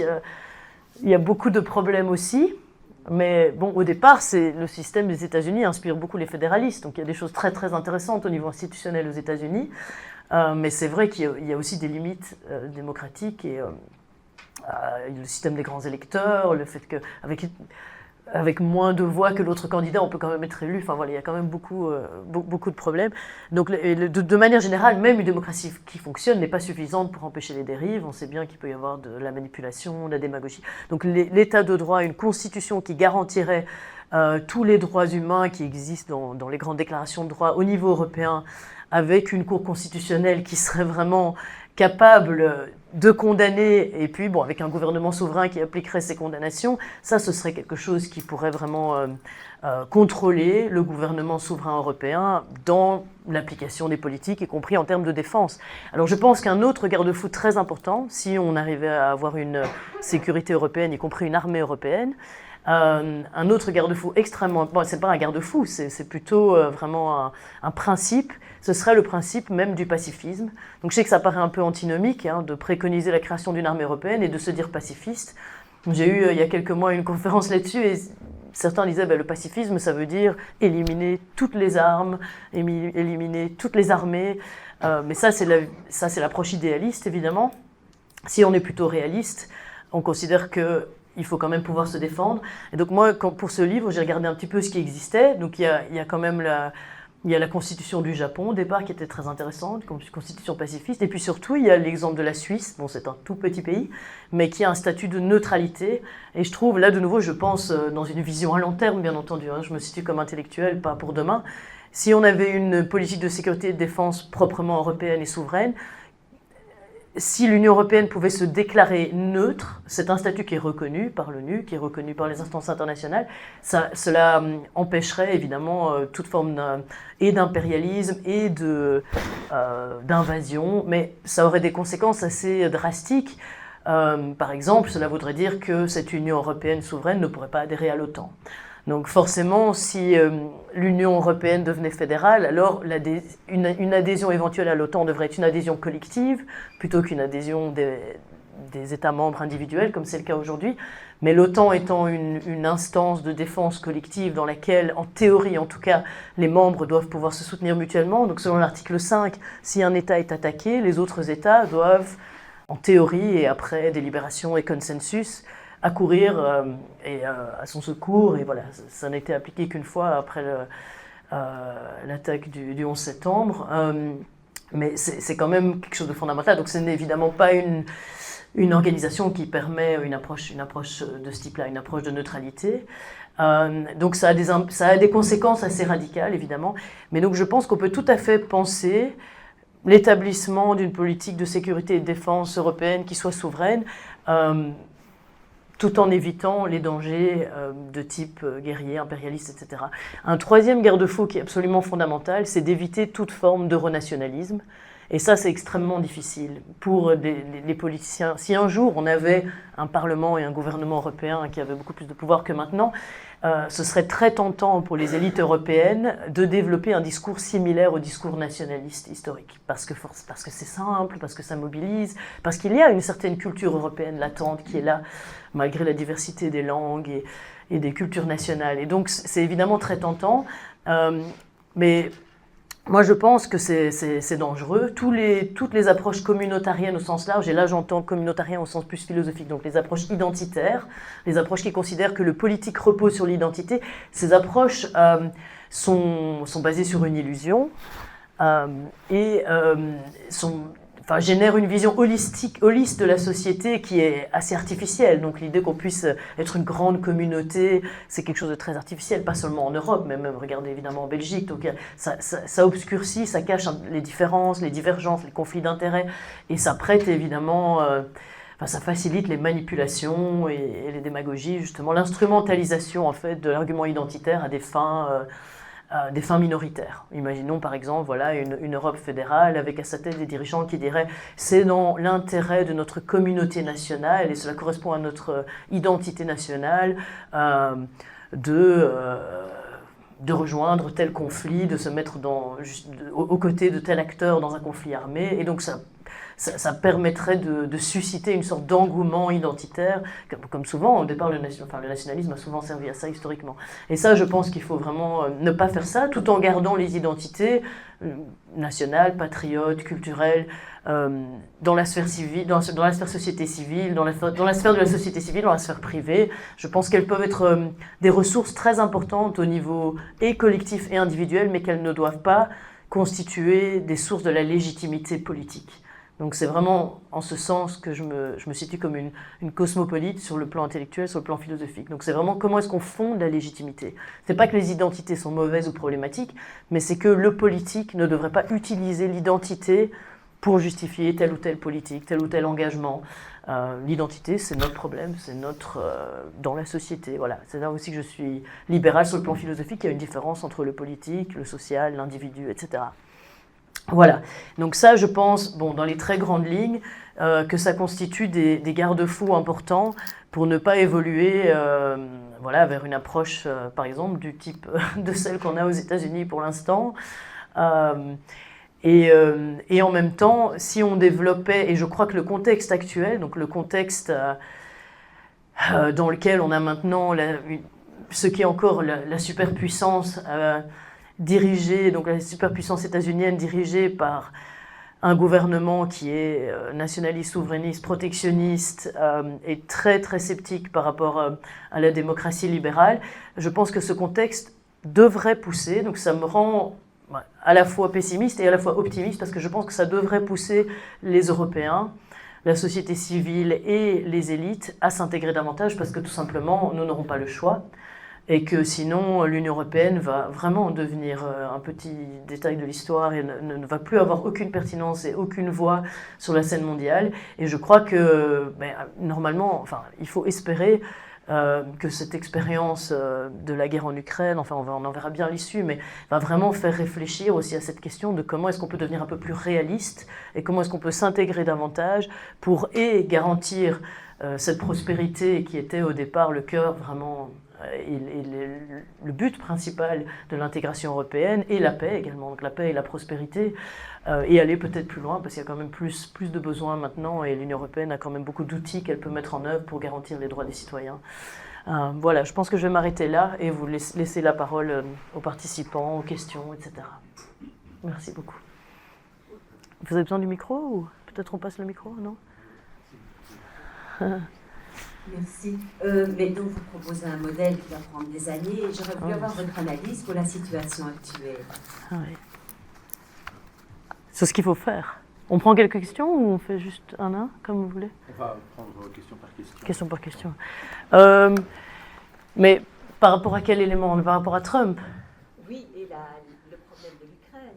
Ah, le problème de l'Ukraine. Le positionnement de l'Europe aujourd'hui, avec les institutions comme elles sont. Oui. Parce que la guerre est tout de même à nos portes. Tout à fait. Bon, moi, j'ai une position un peu iconoclaste sur le sujet, je pense, un peu différente de la plupart des personnes dites progressistes ou qui sont... En fait, moi, quand cette guerre a commencé, j'étais vraiment effarée, en fait, par la réaction des Européens. Je n'ai vraiment pas compris comment l'Union européenne et beaucoup de pays européens et l'Angleterre, qui est quand même très, très, très investie, comment ça a paru si évident pour ces pays et ces instances qu'il fallait absolument s'engager à ce point-là. À partir du moment où ça paraissait être un conflit perdu d'avance. Donc là, je donne ma position purement personnelle, que je n'écris pas. Je ne veux pas écrire du tout sur le sujet. Mais je pense que c'était une guerre perdue d'avance. Moi, ce qui m'a plutôt intéressé, c'est le début de la guerre en Ukraine qui a généré cette réflexion. C'est plutôt qu'est-ce qu'on aurait pu faire pour empêcher que ça se produise. Et donc, je me suis dit, si l'Union européenne avait été dotée d'une vraie politique de défense, d'une vraie sécurité, d'une armée européenne. Mais la Russie n'aurait jamais envahi un pays limitrophe. Jamais. Ça aurait été trop risqué, ou en tout cas, si elle l'avait fait, elle aurait risqué un véritable conflit dans lequel elle aurait pu avoir beaucoup plus de pertes et être potentiellement la partie perdante. Donc moi, c'est plutôt cette réflexion-là que ça a généré, mais mon analyse personnelle de l'époque, c'était de dire c'est une guerre perdue d'avance. Et j'ai eu l'impression que le peuple ukrainien allait juste être sacrifié. Et je pense que c'est ce qui s'est passé. Enfin, moi, je ne sais pas. Je sais que c'est très que ce n'est pas une opinion partagée dans les cercles progressistes en général, mais je crois que si on n'est pas capable de gagner une guerre, on ne la commence pas. Et je pense que déjà, il y a aussi un problème démocratique. Il y a un problème démocratique à partir du moment où les populations n'ont pas été consultées. Les populations des pays qui envoient des armes régulièrement et qui sont en guerre en fait contre la Russie n'ont pas été consultées. Enfin, moi, je n'ai pas le droit de voter au Royaume-Uni, mais c'est quand même beaucoup de Britanniques que je connais sont choqués, sont contre la position du gouvernement précédent et du gouvernement actuel. Ils disent que ce n'est pas notre choix de dépenser autant à cela, de risquer. Bon, après, le Royaume-Uni est considéré comme une cible directe par Poutine. Ça crée aussi une peur très grande. Hein. Après, c'est beaucoup de démagogie, etc. Mais donc voilà, je vois dans votre visage que vous êtes très étonné, mais moi c'est ma position personnelle, mais j'écrirai pas sur le sujet parce que c'est vraiment lié à la question du... Oui, puis c'est la position complexe quand on est pacifiste, c'est comment est-ce qu'on gère ce genre de choses, la question de l'invasion. Il y a aussi cette question de savoir quelle est la position de l'Ukraine par rapport à l'Europe, etc. J'ai participé à une conférence il y a quelques temps où l'un des intervenants expliquait beaucoup il y avait tout ce débat sur qu'est-ce qui a vraiment généré la guerre. Les propositions qui avaient été faites par Poutine, qui avaient été ignorées, les provocations de la part de l'OTAN, etc. J'ai l'impression vraiment que l'Ukraine et aussi, quelque part, plusieurs pays européens ont été victimes du jeu de grande puissance, en fait. Voilà, ça c'est ma position par rapport à ça. Mais donc je pense que si on avait eu une vraie politique de sécurité et de défense européenne, on n'aurait pas eu cette guerre. Après, maintenant, elle va... Malheureusement, la façon dont ça va s'arrêter maintenant, c'est que probablement la Russie et Poutine vont obtenir une grande partie de ce qu'ils voulaient obtenir au départ. Mais après, beaucoup de dégâts, beaucoup de morts. Mais vous voulez réagir peut-être, parce que je vois votre visage que vous êtes choqué. Oui, mais alors, que pensez-vous des efforts, des tentatives, par exemple, d'Emmanuel Macron de réunir actuellement les chefs d'État européens? Est-ce que ça a du sens ou ça n'a pas de sens pour vous? C'est trop tard? Est-ce qu'on n'a pas encore quelque chose à faire en tant qu'Europe? Oui. On a pris une voie. Oui. On va la laisser tomber comme ça? Oui. C'est vraiment difficile pour moi de répondre à ces questions. J'ai jamais voulu, quand j'intervenais sur mes bouquins, parler de la question de l'Ukraine parce que elle me met très mal à l'aise parce que je pense que les décisions qui ont été prises, n'étaient pas démocratiques et deux, n'étaient pas bonnes. Et c'est pas parce qu'on a commencé dans une voie qu'on doit forcément la continuer. Je pense en fait comment il faut réfléchir maintenant en tant que citoyen, c'est plutôt comment est-ce que l'Union européenne peut développer une seule voie. Je sais que ça ne va pas se faire tout de suite, mais c'est quand même quelque chose qui se débat de plus en plus dans les cercles européens. Bon, le concept d'autonomie stratégique, il existe déjà depuis longtemps, mais Emmanuel Macron a beaucoup parlé de souveraineté il y a un petit temps, maintenant souveraineté européenne, maintenant c'est un peu mis sur le côté. Mais la seule façon d'être entendu, quelle que soit la position prise, idéalement une position démocratique, c'est d'avoir une voix européenne. On a un haut représentant, on a une commission, mais ce n'est pas... On a un président du Conseil européen, mais de nouveau, tout ça, c'est plusieurs voix. On a vraiment besoin d'un gouvernement européen avec un ministre des Affaires étrangères européen qui puisse donc mettre en œuvre cette politique étrangère adossée à une politique de sécurité. Moi, voilà, mais tout ce qui s'est passé là, pour moi, c'était juste un désastre, en fait. Et c'est vrai que moi, je ne suis pas une politique, donc je ne vais pas répondre à cette question, parce que moi, je suis une intellectuelle. Donc, oui, moi, je veux penser à long terme. Parce que je crois qu'en tant que citoyenne, je lis les journaux et je suis « Ah non, je pense ci, je pense ça. » Mais en tant qu'intellectuelle, je pense que ce qui nous sauve, et même en tant que citoyen, en tant que militant, c'est vraiment d'essayer d'avoir un projet de long terme. Parce que la situation actuelle, à tous les niveaux, on est dans des telles crises multiformes depuis déjà des années, mais maintenant ces crises s'aggravent, et maintenant c'est la question de la guerre. C'est beaucoup plus grave, à nos portes quand même. Voilà. Alors elle va s'arrêter, mais pour combien de temps? Et donc je pense qu'on doit sortir de l'immédiat, et on doit retourner vers la question du projet, de l'engagement à long terme. Ça passe par des organisations, mais ça se fait aussi sur le plan personnel. Voilà, désolé, j'espère que c'était satisfaisant.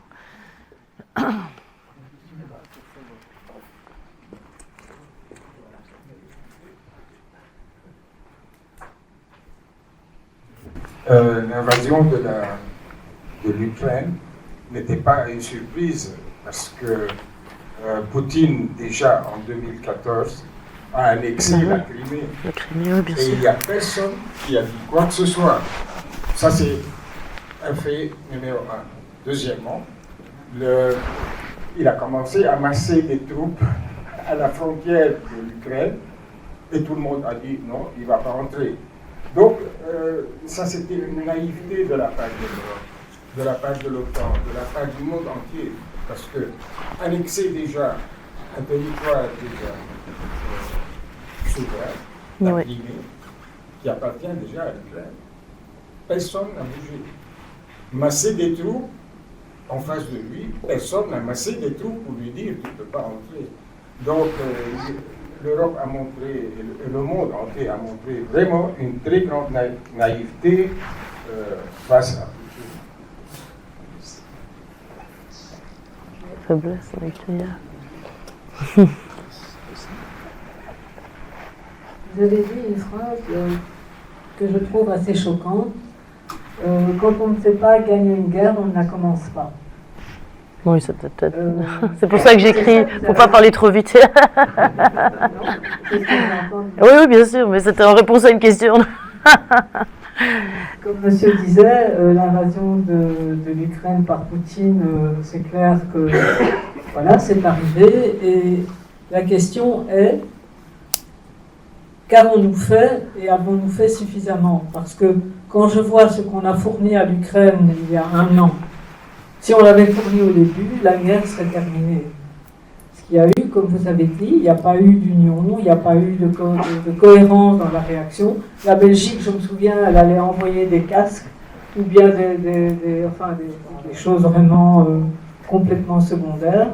Et puis maintenant, elle envoie des avions, l'Angleterre a envoyé plein d'armes, la France aussi. Il y a des F-16 belges qui doivent partir en Ukraine, du moins si j'ai bien compris. Et donc ça veut dire qu'on a réagi trop tard, par manque de cohérence, par naïveté parce qu'on ne s'est pas préparé.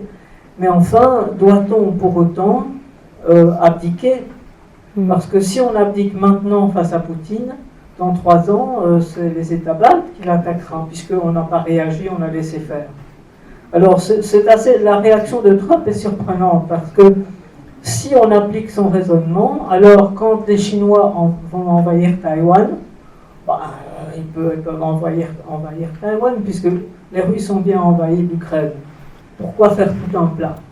Donc, je veux dire, il y a quand même une question de principe démocratique, comme vous avez dit, de défense de valeurs. On ne peut pas laisser un peuple être broyé par une dictature, par une personnalité qui veut appliquer une politique du 19e siècle, de reconstituer l'État russe comme il était avec tous ces pays satellites et envahir comme ça impunément un pays indépendant. Je n'accepterai jamais que ce genre de thèse soit défendu. Enfin, c'était mon avis. L'Ukraine va perdre, malheureusement, après avoir perdu des centaines de milliers d'hommes, d'avoir sacrifié des générations, parce que nous n'avons pas été capables de prendre nos responsabilités et de lui fournir suffisamment tôt ce dont elle avait besoin. On a juste fourni pour que le régime de Poutine ne s'écroule pas, parce que les Américains avaient bien trop peur de voir le régime russe s'effondrer. Ils ont l'arme nucléaire, dans les mains de qui serait-elle tombée? Donc moi je crois que tout ça nous dépasse, c'est quelque chose qui est extrêmement complexe, comme vous l'avez dit, mais au nom des valeurs démocratiques, personnellement, je trouve qu'on ne peut pas laisser tomber l'Ukraine. Et elle va peut-être perdre son territoire, peut-être qu'elle regagnera ses territoires, parce que la France a perdu l'Alsace et la Lorraine, et puis elle les a récupérés par après. Poutine n'est pas éternel, et Trump non plus. Et dans 2 ans, on vote Congrès et Sénat, et donc Chambre des représentants et Sénat. Et donc peut-être sera-t-il renversé, et peut-être pourra-t-on alors inverser les choses.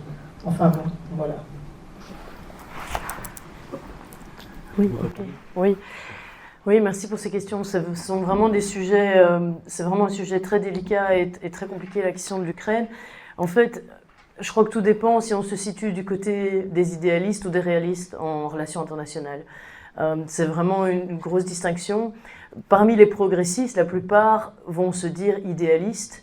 Alors moi, je suis idéaliste qu'au niveau personnel, mais dans mon analyse des choses et en tant qu'intellectuel, je suis beaucoup plus réaliste.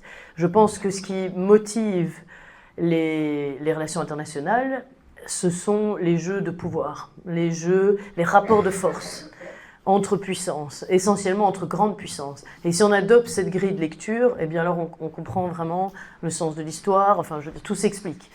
Il existe des normes qui sont des normes auxquelles je crois et que j'aimerais voir appliquées. Les normes de l'ONU, par exemple, qui respectent le principe de la souveraineté d'un territoire, qui sanctionnent aussi tous les droits individuels. La charte de l'ONU, il existe. Donc, mais tout ça sont des normes, donc du papier en fait, qui ne peuvent pas être véritablement appliquées à partir du moment, parce que bon, après une fédération européenne, ce qu'on devrait faire idéalement, c'est une fédération mondiale et avoir un gouvernement mondial et avoir une police mondiale et une armée mondiale. Donc idéalement pour moi, pour empêcher, donc si on veut être idéaliste, pour empêcher l'invasion par une grande puissance d'un petit pays souverain, il faut une police mondiale, une armée mondiale, un gouvernement mondial, un parlement mondial et une cour de justice mondiale. Ce qu'on a aujourd'hui, non mais l'ONU est un embryon de cela, mais en effet, qu'est-ce qu'on a ? On a le Conseil de sécurité qui est totalement, dans une approche réaliste, un jeu de grande puissance aussi. L'Assemblée vote des belles résolutions, la charte est très belle, toutes les déclarations sont très belles, mais n'ont aucun impact. Et la seule chose qui a un impact, c'est vraiment l'action des grandes puissances. Et donc c'est pour ça que par rapport à cette question individuelle de l'Ukraine ou de toutes ces questions d'injustice, de l'invasion par un grand, d'un petit, etc., la seule solution dans l'état actuel du monde, c'est la multipolarité. Et à un moment donné, c'est d'essayer d'avoir une sorte de justice mondiale adossée à un monopole de l'usage de la force au niveau mondial. Mais pour l'instant, c'est la multipolarité, donc une autre grande puissance qui essaie d'équilibrer, donc par exemple l'Union européenne, mais qui serait différente, qui serait neutre, mais qui aurait une armée, qui serait prise au sérieux. Parce que de nouveau, je le répète, je ne pense pas que la Russie aurait envahi la Crimée en 2014, aurait envahi l'Ukraine en 2022 si il y avait une véritable armée européenne. Parce que quand même, l'argument de la dissuasion, bon après il y a l'action du nucléaire qui est complexe, etc., mais l'argument de la dissuasion peut être très fort. Et bon, après, j'ai entendu des arguments intéressants aussi sur le fait que pourquoi est-ce que pour toujours et dans l'éternité, on s'imagine que les Européens d'un côté, les Russes de l'autre devraient toujours être contraires. Pourquoi est-ce qu'il ne faudrait pas une alliance à un moment donné ? Parce que c'est vrai que c'est assez troublant. C'est-à-dire les Européens en général n'ont quasiment aucune ressource naturelle. Ce n'est pas du tout le cas de la Russie. Donc ça aurait du sens, évidemment. Donc cette division comme ça du territoire européen, certains disent que les Russes sont européens, en fait. Donc c'est évidemment pas du tout d'actualité maintenant, mais on pourrait très bien imaginer dans très longtemps avec un gouvernement différent, qui est de nouveau des alliances qui puissent se faire. Et donc je crois que par rapport à cette question concrète de l'Ukraine, il ne faut pas être naïf. Il ne faut pas penser que vraiment l'intervention était uniquement pour défendre un petit face à un grand. Et je pense qu'il y a beaucoup d'intérêt. Il y a beaucoup d'intérêt en jeu, évidemment. Et l'OTAN, voilà, il y avait vraiment une volonté de la part de l'OTAN et des États-Unis derrière aussi de marquer sa présence. Donc, en Ukraine, à côté, etc., il y avait des provocations qui ne justifient pas du tout, évidemment, ce que la Russie a fait. Et le gouvernement Poutine est un gouvernement despotique. Et moi, ce que j'espère, c'est qu'il va être renversé à un moment donné, qu'il va y avoir un jour une démocratie en Russie, et que donc les choses changeront. Mais je crois que cette défense de l'Ukraine qui s'est faite à moitié, moi, je pense que une partie du peuple ukrainien a vraiment été sacrifiée, en fait. Pourquoi ? C'est vraiment difficile à comprendre. Moi, je ne suis pas du tout spécialiste du conflit, donc je ne connais pas. Mais dans cette conférence à laquelle j'ai participé, il y avait un autre intervenant qui, lui, était beaucoup plus spécialiste et qui sortait des rapports, des choses secrètes qui n'ont jamais été diffusées dans les médias. Et on est assez troublé quand on entend tout ça, parce que... et donc, oui, sur la question concrète de ce qu'il faut faire maintenant, il y a la question de la reconstruction, évidemment, il y a la question de comment est-ce qu'on peut empêcher que la Russie n'aille plus loin. Donc, je crois que vraiment l'Union européenne doit se concentrer sur protéger son territoire. Et puis, il y a vraiment la question fondamentale moi, je suis, par principe, en tant qu'intellectuel, contre la guerre, mais je sais que c'est une position, on ne peut pas dire on se laisse envahir par un despote parce qu'on est contre la guerre, c'est très problématique. Mais par contre, on peut construire une politique de défense. Et alors là, c'est un peu formaliste, mais il faut voir qui fait partie du territoire, évidemment. Donc si ma position serait sans doute différente si la Pologne avait été envahie, puisque la Pologne fait partie de l'Union européenne. Je sais que ça peut paraître... mais bon, dans l'approche idéaliste, là où on ne se rend pas compte qu'on est parfois un petit peu manipulé ou qu'on n'a pas forcément conscience de ce qui se passe, c'est qu'on n'est pas toujours choqué par par d'autres injustices ailleurs dans le monde et qui ne font jamais la une des médias. Et il y a des choses vraiment choquantes. Il y a enfin, voilà, c'est pas toujours des invasions, mais je veux dire des atrocités qui se passent et absolument personne n'intervient. Donc, quand ce sont des zones à risque, mais il y a évidemment quelque chose, c'est tout près de chez nous, c'est à nos ports, donc c'est sûr, il y a quelque chose de viscéral là, par rapport à l'Ukraine, c'est pas qu'une question d'idéal. Mais donc, oui, moi j'ai du mal à penser autrement qu'à long terme en fait, je suis désolée. C'est très difficile pour moi sur cette question de penser le court terme. On a peut-être pensé aussi à repeupler nos armées. Notre petit pays, il y a 50 ans, c'était une armée de 75 000 hommes. Aujourd'hui, c'est à peine 25 000. Oui. C'est tout à fait vrai. Parce que nous pensons que la paix est devenue éternelle. Oui, il y a eu un désinvestissement. De nouveau, c'est au niveau national. Je crois que les chiffres, je les cite ici, mais c'est... Oui. Et nous ne regardons pas la carte pour constater que finalement, l'Ukraine, c'est le bout de notre jardin. Oui, tout à fait. Et ici, bon, il ne se passe rien, donc voilà, c'est très bien. Non. C'est sidérant. Le confort est dangereux. Le confort est dangereux. Je crois que les chiffres, c'est 20 dernières années, il y a eu 20% d'augmentation de dépenses militaires en Europe, contrairement à 66% aux États-Unis et 300% en Russie. Bon, après, je ne sais pas d'où ils viennent, ils venaient peut-être de très bas. Mais ah oui, pardon. D'accord. Oui, mais juste, non, mais je suis assez d'accord avec vous. Après, pour moi, ça doit se faire au niveau supra, au niveau européen. Mais de nouveau, dans une optique de ne pas démultiplier les coûts, de ne pas faire de doublons, parce qu'il faut être de nouveau réaliste, parler à tous les secteurs de la population et dire on est dans une phase économique qui est toujours assez difficile et c'est toujours difficile de vendre à la population des dépenses militaires en fait, parce que naturellement la plupart des gens sont contre la guerre. Ça c'est, Tocqueville le disait, en démocratie encore plus on va vers la démocratie, plus on s'oppose à la guerre. Donc ça c'est l'une des meilleures défenses. En tout cas les démocraties entre elles historiquement se font très très très rarement la guerre. Donc ça, c'est quand même plutôt positif. Et il y a quand même quelque chose de foncièrement irrationnel pour une population à décider de faire, sauf si elle est manipulée. Mais donc, il faut arriver à vendre l'argument de l'augmentation des dépenses militaires en disant qu'on va le faire au niveau européen, qu'il n'y aura pas de doublons, que ça permettra de diminuer les coûts, mais aussi que ce n'est pas pour faire la guerre, justement, que c'est uniquement pour se défendre. Moi, j'aime beaucoup la politique suisse, mais personne ne connaît la Suisse, c'est un tout petit pays, sauf quand on y va pour les montagnes. Je veux dire, c'est extraordinaire, c'est tellement... C'est tellement sensé de dire on ne va jamais envahir à l'extérieur. Mais si on est touché, si on nous attaque nous directement, on a la légitimité de réagir. Et je trouve que ça, c'est quelque chose que tout le monde peut comprendre, que tout le monde peut soutenir. Par contre, la question, pour moi, cet article de l'OTAN qui dit qu'on doit forcément soutenir un allié s'il est envahi, en tout cas s'il y a une délibération qui mène à un consensus, c'est un article aberrant. Je ne suis pas du tout d'accord avec ça. Voilà. Non, j'avais juste une question sur la création d'une défense européenne, puisqu'on est dans le sujet. J'aimerais avoir votre avis sur, par exemple, 2 scénarios qui pourraient être probables. C'est-à-dire la création ex nihilo d'une défense européenne.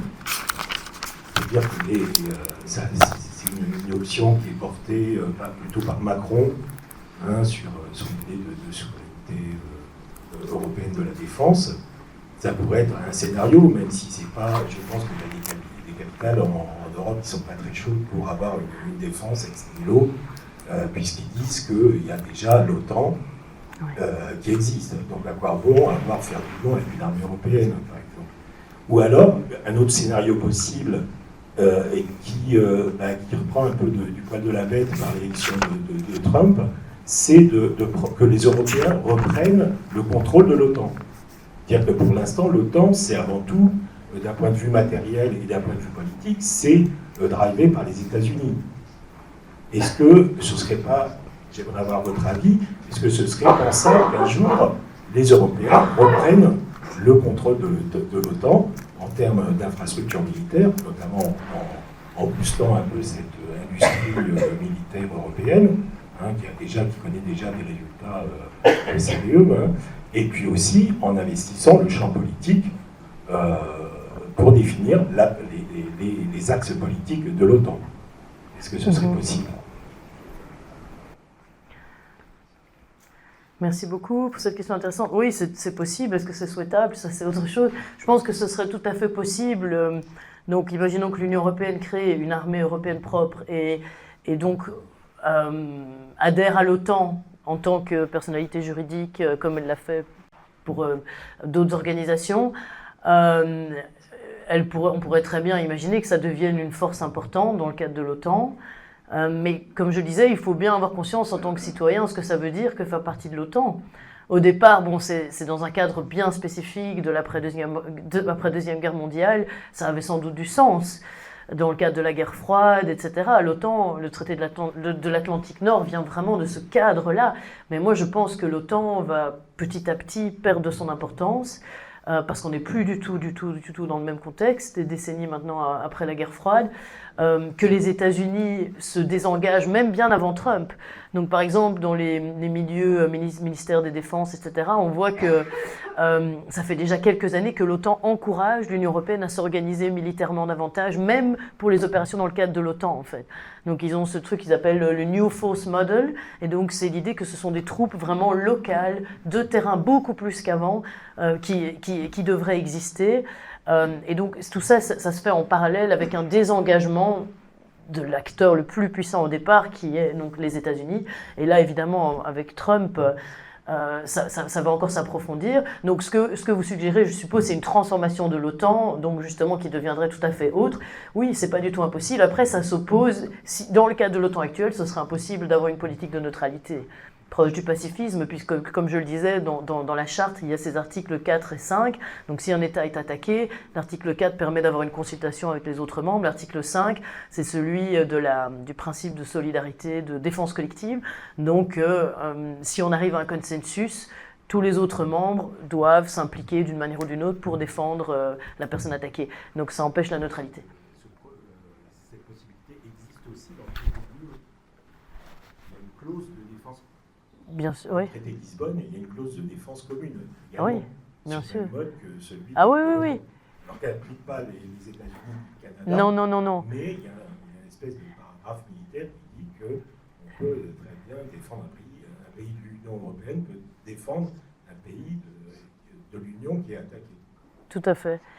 Mais ça c'est un des éléments un peu plus supranationaux. Donc quand je disais il y a des éléments plus supranationaux, des éléments plus intergouvernementaux, mais pour moi, il faut aller même beaucoup plus loin, parce que là on est dans le cadre de l'Union européenne, d'une suprarégion, où l'idée c'est de s'intégrer davantage et de devenir une seule entité au niveau institutionnel, au niveau des grandes politiques de type régalien. Donc là, ça a du sens. Alors que dans le cadre de l'OTAN, ce sont des pays qui évoluent dans des contextes complètement différents, qui ont souvent des intérêts contradictoires, etc. Ce serait différent dans un autre cadre mondial, mais dans le cadre actuel... mais voilà, ça c'est un grand débat à avoir dans les années qui viennent, parmi les fédéralistes et dans d'autres cercles. Je vais prendre encore 2 questions, et puis après je vais devoir jouer un peu au gestionnaire du temps.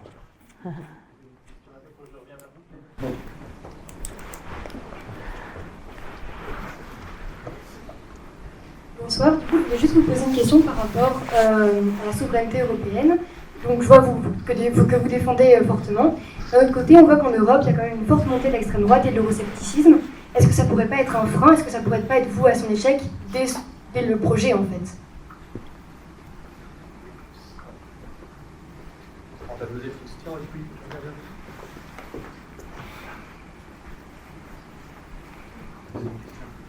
Excusez-moi de prendre la parole une deuxième fois, mais vous avez parlé, on cherche depuis tantôt des solutions un peu aux problèmes, et surtout des solutions face aux problèmes militaires. Mais vous avez, dans votre propos, utilisé un mot qui est vraiment le mot clé, qui est la solution. Le monde a vécu depuis la dernière guerre une très grande période de paix. Et cette paix, elle était gérée parce qu'elle était effective, parce que le monde était bipolaire. Il y avait une sorte de bipolarité entre le bloc de l'Est et les États-Unis. Et puis il y avait entre les deux les Nations Unies. Donc ça fonctionnait.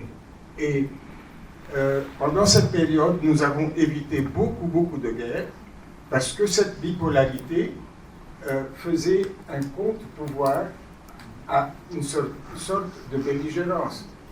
Et à partir du moment où le bloc soviétique est tombé, il n'y avait plus dans le monde que les États-Unis, avec les Nations Unies qui étaient plutôt une sorte de petite poupée à New York. C'est les États-Unis qui financent et tout ça, donc ils pouvaient faire ce qu'ils veulent. Et à partir de ce moment-là, le monde a commencé à se dérégler. Et je pense que, quand vous avez dit la bipolarité, et je pense que c'est le mot-clé, si, mais bien sûr, ça ne peut pas se faire en quelques mois, en quelques jours, ou même en quelques années, cette bipolarité, elle est nécessaire pour le monde, pour faire pour éviter les dérèglements, je pense. Et je pense que ça c'est la solution pour revivre une deuxième période de paix dans le monde.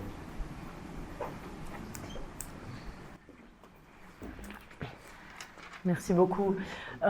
Oui, donc par rapport à la question de l'euroscepticisme et de l'extrémisme, oui, c'est ce que j'essayais de dire un peu au départ, c'est qu'on est dans un contexte où il y a une montée de l'euroscepticisme, des extrémistes qui sont souvent aussi des souverainismes, qui parlent beaucoup de souveraineté nationale.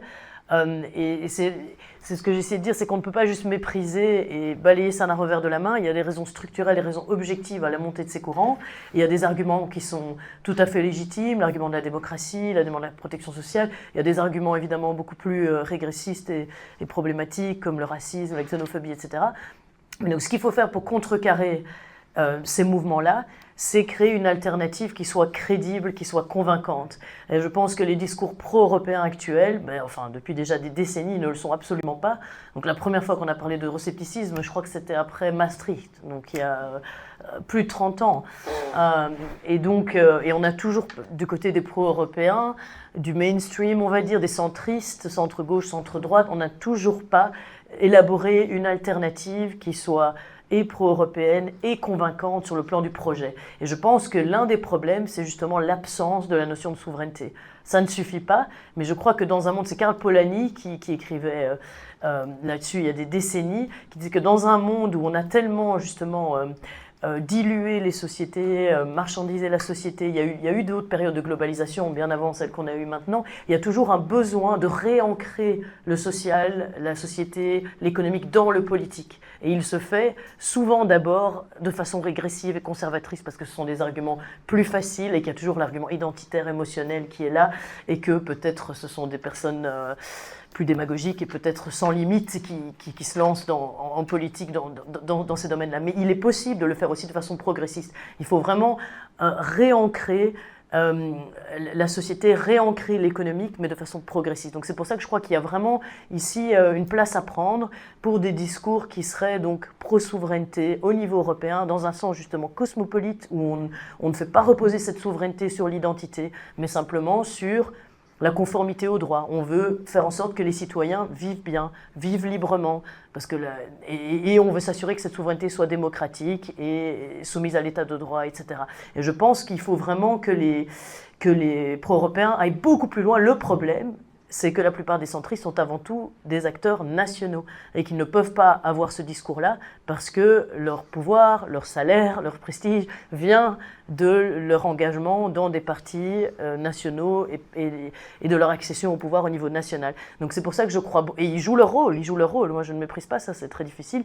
Mais donc je crois que l'alternative doit venir de la société civile, de personnes qui sont capables d'évoluer en dehors de la sphère de la démocratie strictement nationale, mais tout en pesant sur en travaillant en accord avec donc la société civile classique, syndicats, associations, mais aussi les mouvements fédéralistes, les mouvements européens, les mouvements par exemple qui ont été très impliqués contre le changement climatique, etc., doivent s'organiser au niveau du discours politique aussi, parce que là aussi on a besoin de souveraineté. Donc je pense qu'il y a vraiment la place à prendre pour un discours alternatif qui soit plus convaincant que le discours qui monte, mais voilà, combien de temps ça va prendre? Est-ce qu'il ne va pas y avoir beaucoup d'effondrements avant ça?